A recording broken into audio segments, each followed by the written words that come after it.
Child, them people got their ass in that submarine, but don't give up on them yet, honey, because the TMZ said they heard a knock, knock, knock from 2,000 leagues below the sea. And then, child, Monique Samuels from the Real Housewives of Potomac and then Love and Marriage DC filed for divorce, y'all. And speaking of somebody who leaving their man and somebody who y'all thought broke up with their man, honey, Nene Leakes and that man still together. How I know? Because I saw they ass this Father's Day down to the Titanuc Hotel on Miami Beach. And last but not least, honey, we're going to talk about my young Miami. Miss Girl says she might not know how to rap, but her pussy pays the bills. Want to talk about it? Here you go.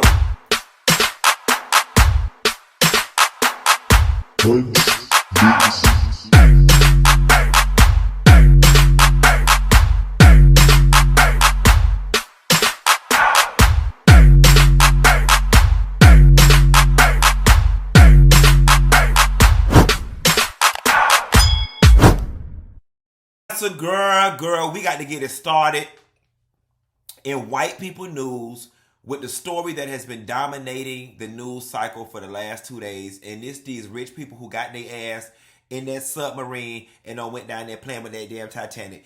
Now listen, they know good and goddamn well they ain't had no business doing none of that. And I'm sorry, you know what? And what the race news, we already knew that them people, well, first of all, when they said them people paid $250,000 to take their ass down there, we knew they was white. Because let me tell you something now.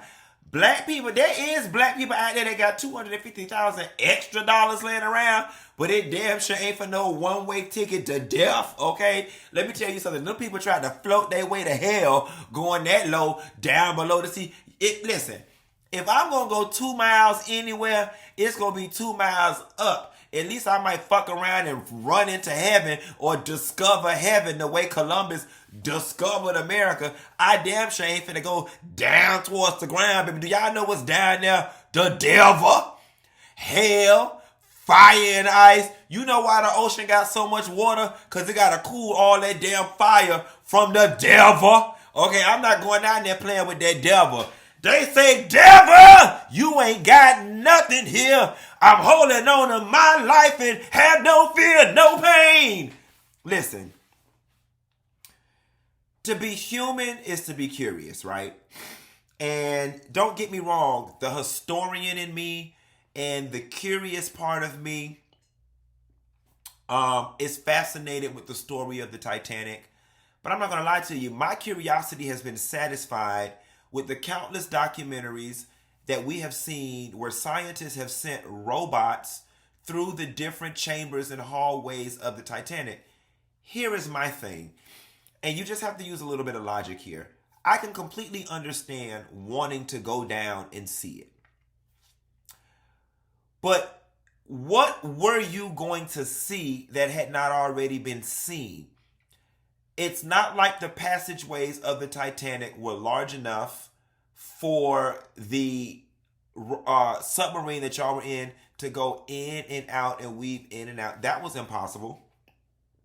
So I'm just confused as to what it is y'all thought y'all were going to see. Now, quick sidebar. I know that the Titanic went down damn near 100 years ago. And I don't know much about maritime recovery, towing,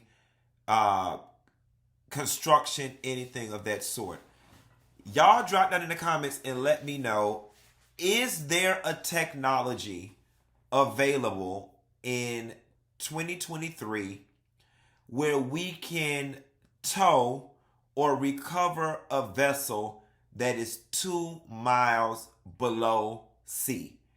The second question is, if there is such technology, is the reason why we have not attempted to recover the vessel is because it is probably in such a fragile position that if we were to try to excavate it and bring it up to land, it would probably crack in 1,000 pieces, right?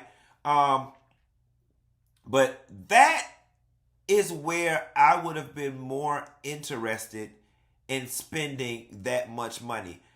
I am assuming that by law, the Titanic doesn't belong to anyone. I would imagine that company from way back when went bankrupt, is no longer in existence.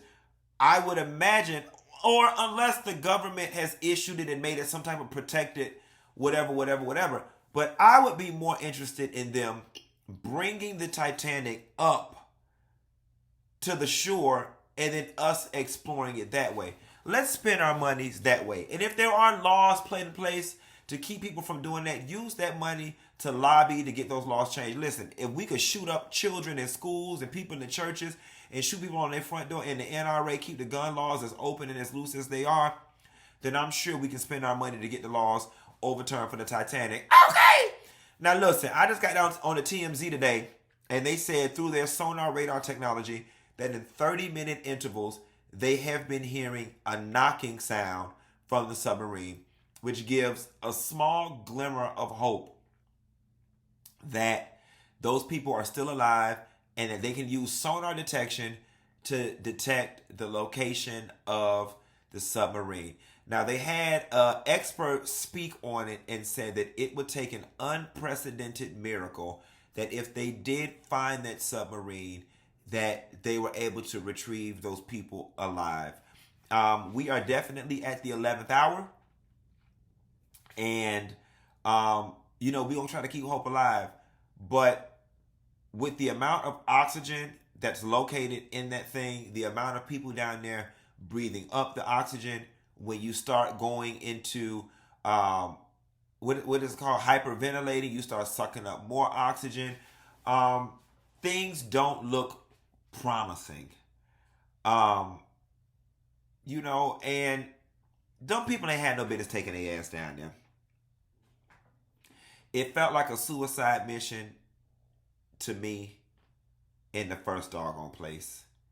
And I'm going to leave it at that. Moving right along, y'all. Monique Samuels don't file from divorce from Big Boy. Now, let me tell you something. We been knew that something was going on, right? Because remember, she had spoke to Ashley Darby 1 or 2 years ago, and Ashley Darby had got on BravoCon and said that she spoke to Monique, and Monique said that, she was getting ready to go through divorce. They were separated, something to that effect. Then Monique and Chris came and did a video and was like, they're perfectly fine, they're together. I knew then that something was wrong.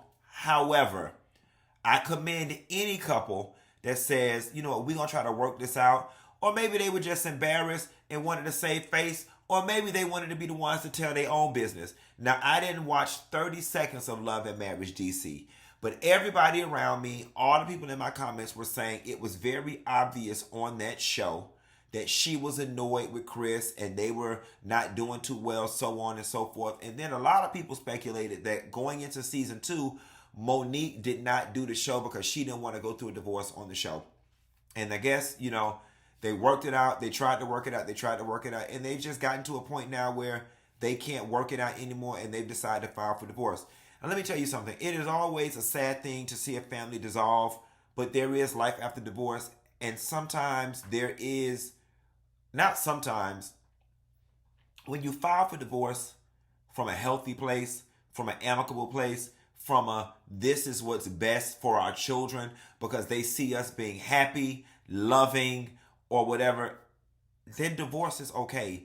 Divorce don't have to be the end all, be all. Now listen, y'all, I can spend the next 7 minutes and crack all types of jokes and make this about the money and who got this and the mama called her a heifer. But we not finna do that today. Plus, I got to get ready to go to the gym pretty soon. They gave it a nice run. They got 3 kids.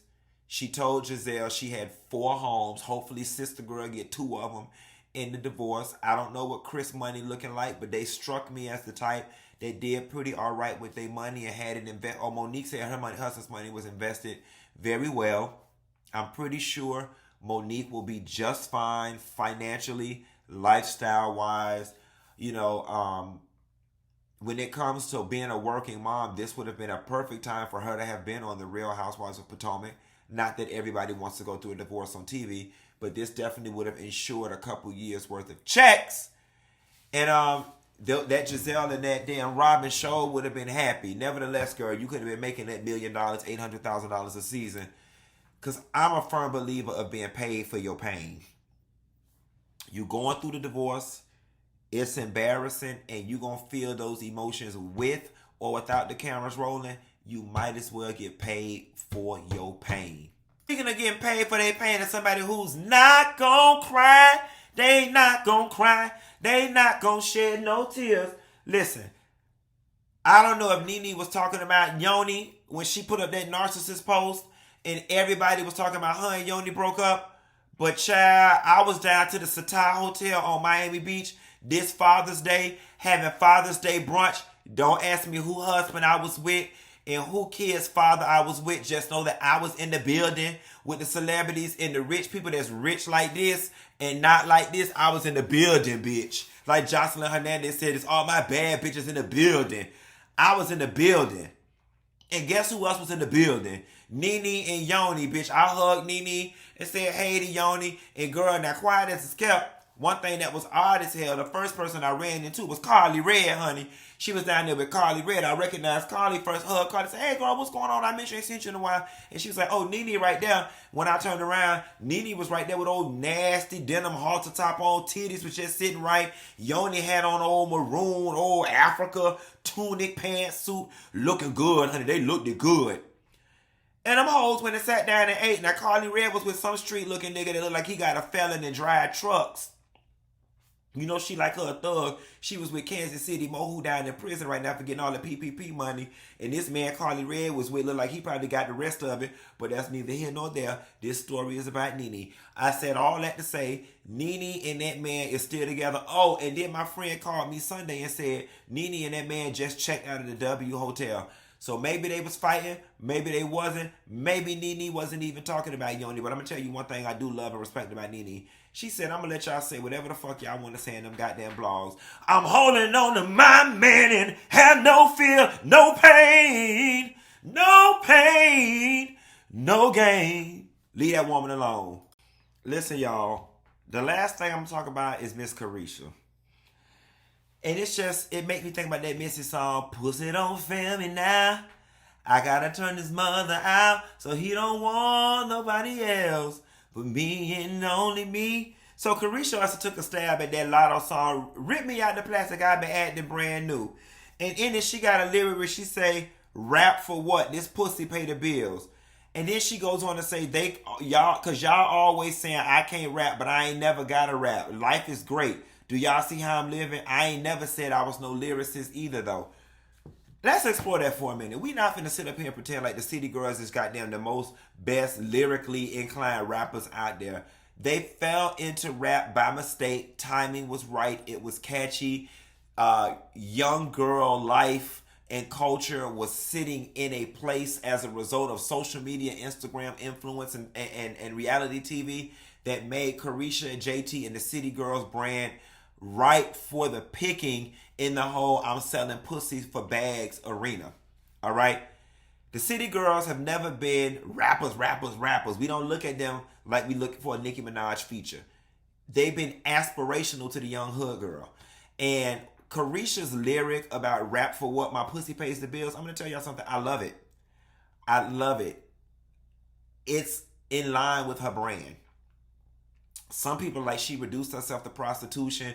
Al made mention of that last night on TGIF. I beg to differ. I say some people just don't understand street girl, Miami street girl culture. And she's absolutely right. Puffy ain't with her for her rapping. She pulled one of the richest black men on the planet, and it wasn't with her rap. She said her pussy pay the bills. Rap for what? Yes, God, rap is hard. You got to do music videos. You got to keep makeup in your face all the time. You got to be on the road. You got to be on the stage. Honey, who want to do 18 hours worth of work when you can lay on your back for 45 minutes? Hello? And let me tell you something. Although I don't condone this type of shit in my real life, in my fantasy life, and as it relates to the City Girls, I find all of this to be fun, flagrant, and funny. All right? She trolling the shit out of y'all. And it is the truth. Y'all say the girl can't rap. She acknowledged the fact that she ain't no lyricist. But you know what? If I'm not going to lean into rap, I'm going to lean into being an influencer. I'm going to lean into being the hood girl's hero. I'm going to lean into dating these high-priced men that are power players in the industry. I am not mad with Carisha, but it seems like a lot of y'all are. She's young. She's doing her thing. And she said it absolutely right. Bitch, look how I'm living. I rap for what? Look how I'm living. I love it. And the girls is mad. Miami is winning. City girls is winning. Carisha, keep winning. Y'all, that's all I got. Ain't got no more. Be sure to like and subscribe if y'all new right here. And I plan on calling y'all again today. I got some other things I want to get off my chest and share with y'all about my transition. Bye.